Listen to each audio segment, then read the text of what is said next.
Halo semuanya, ketemu lagi dengan saya Isra Nur Hadi dari Istana Matematika.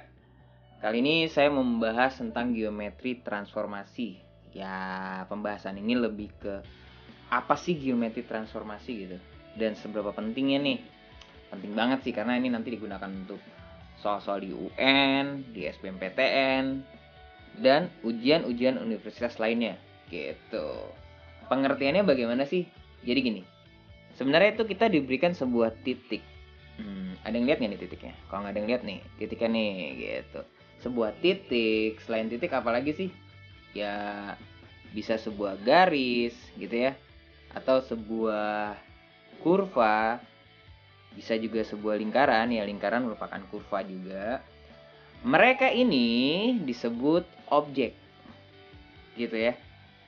Objek. Jadi objek ini nanti gitu, nanti di apa namanya, ditransformasikan gitu. Dengan apa saja? Pertama, translasi atau penggeseran. Yang kedua, refleksi atau pencerminan. Yang ketiga, rotasi atau ya diputer. Keempat, dilatasi, itu maksudnya diperbesar atau diperkecil. Lalu yang kelima, itu dengan sembarang matriks. Jadi nanti secara keseluruhan, matriks yang akan kita gunakan itu ukurannya 2x2. Jadi, si objek ini ditransformasikan menggunakan kelima kondisi ini. Bisa digabung nantinya, tergantung si pembuat soal. Lalu keluar menjadi sebuah, saya sebutnya adalah bisa dikatakan peta atau bayangan. Gitu. Bayangan dari si objek ini. Gitu. Jadi objeknya ditransformasikan lalu menghasilkan bayangan.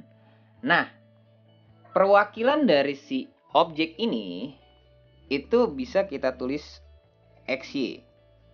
Jadi kenapa XY? XY itu adalah sebuah titik ya sebenarnya. Jadi gini, garis itu terdiri dari kumpulan titik-titik. Jadi kita bisa mewakilkannya melalui sebuah titik yang kita nggak tahu berapa nih. Jadi XY. Ataupun kurva dan si lingkaran ini dia terdiri dari titik-titik. Jadi kita cukup pilih sembarang titik, yaitu disebutnya XY ini gitu.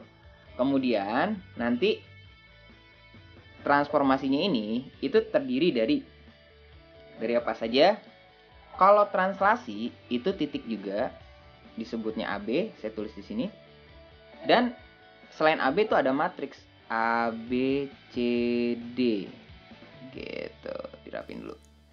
Nah, jadi nanti kita akan gunakan dua bentuk ini sih, tergantung soal. Kalau translasi yang ini, kalau refleksi, rotasi, dilatasi dia matriks. Tapi di refleksi itu bisa juga ini, tergantung konteks. Tapi secara umum gitu ya. Lalu si peta atau bayangannya itu diwakili oleh XY juga, tapi aksen. Oke. Satu hal yang penting banget untuk kalian pahami adalah aksennya. Jangan lupa kalau dia menggunakan aksen. Penting banget ini. Nanti pas contoh saya jelaskan. Oke, selanjutnya hubungan mereka ini bagaimana? Gitu. Ini yang kalian harus ketahui. Jadi poin pentingnya itu gini.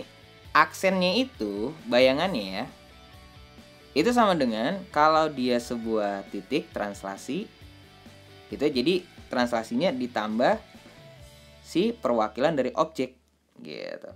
Atau tetap sama ini. Bedanya kalau dia matriks, dia dikali oleh perwakilan dari objek.